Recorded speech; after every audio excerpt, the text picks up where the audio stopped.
जय माता दी। हिंदू कहानी संग्रह में आप सभी का स्वागत है।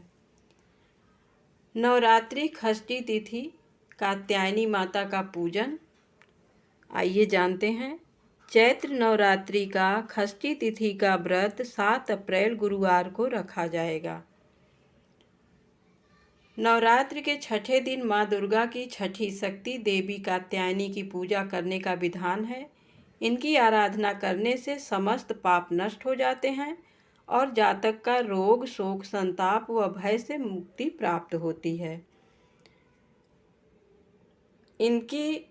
इनका स्वरूप चमकीला और तेजोमय है। इनकी 4 भुजाएं हैं। दाईं तरफ का ऊपर वाला हाथ अभय मुद्रा में रहता है, तो वहीं नीचे वाला हाथ बर मुद्रा में है। माँ कात्यायनी के बाईं तरफ के ऊपर वाले हाथ में तलवार धारण करती हैं व नीचे वाले हाथ में कमल का फूल सुशोभित रहता है।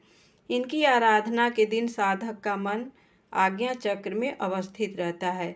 इनकी आराधना करने से समस्त पाप नष्ट हो जाते हैं और जातक को रोग, शोक, संताप व भय से मुक्ति प्राप्त होती है।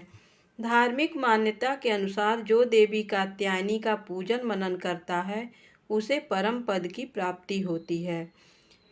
कुंडली में जिसके विवाह योग में बाधा आ रही हो, माँ कात्यायनी के पूजन, मनन और व्रत से वो दोष समाप्त हो जाता है। और जिनके विवाह में देर या विलंब हो रहा हो, वो भी माता के पूजन अर्चन से विवाह के योग्य बन जाते हैं। आइए माता के जन्म की कथा और पूजा विधि जानते हैं। पौराणिक कथा के अनुसार कात्य गोत्र में महर्षि कात्यायन ने माँ भगवती जगदम्बा की कठिन तपस्या उपासना की और उन्हें पुत्री रूप में प्राप्त करने का आग्रह किया। माँ भगवती ने इच्छा पूरी करते हुए उनके घर पुत्री के रूप में जन्म लिया। कात्यायन ऋषि के यहाँ जन्म लेने और सर्वप्रथम उनके द्वारा पूजे जाने के कारण ये देवी कात्यायनी कहलाई। माँ कात्यायनी अमोघ फलदायिनी है। ब्रजमंडल की अधिष्ठात्री देवी के रूप में प्रतिष्ठित हैं, क्योंकि भगवान कृष्ण को पति रूप में पाने के लिए ब्रज की गोपियों ने इन्हीं की पूजा की थी। छठे दिन माँ की पूजा करने के लिए प्रातः स्नान करने के बाद लाल या पीले वस्त्र धारण करें।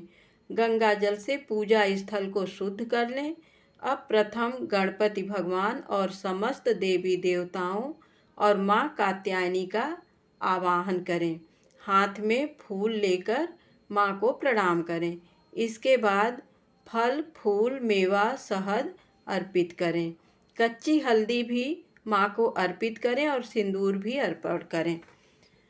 ऐसा करने से माता प्रसन्न होती हैं और धन, संपत्ति और आरोग्य का आशीर्वाद देती हैं।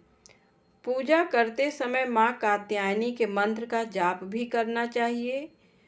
पूजा मंत्र: ओम देवी कात्यायन्यै नमः। माँ का प्रिय भोग: माँ कात्यायनी को पूजन में शहद का भोग जरूर लगाना चाहिए। इससे माँ प्रसन्न होती हैं और भक्तों की सभी मनोकामनाओं को पूर्ण करती हैं। जिनके विवाह शादी में बाधा आ रही हो, देरी हो रही हो, उन्हें इस दिन पूजा करते समय माँ को लाल फूल और कच्ची हल्दी चढ़ाना चाहिए। पूजन के बाद माँ से विनती करें और भोग लगाएं, शहद का भोग लगाएं और पूजन के बाद वो हल्दी का गांठ अपने पास रख लें। इससे माँ की असीम कृपा प्राप्त होगी और सुयोग्य वर मिलेंगे। और माँ का शहद का भोग माँ को बेहद पसंद है। धन्यवाद दोस्तों।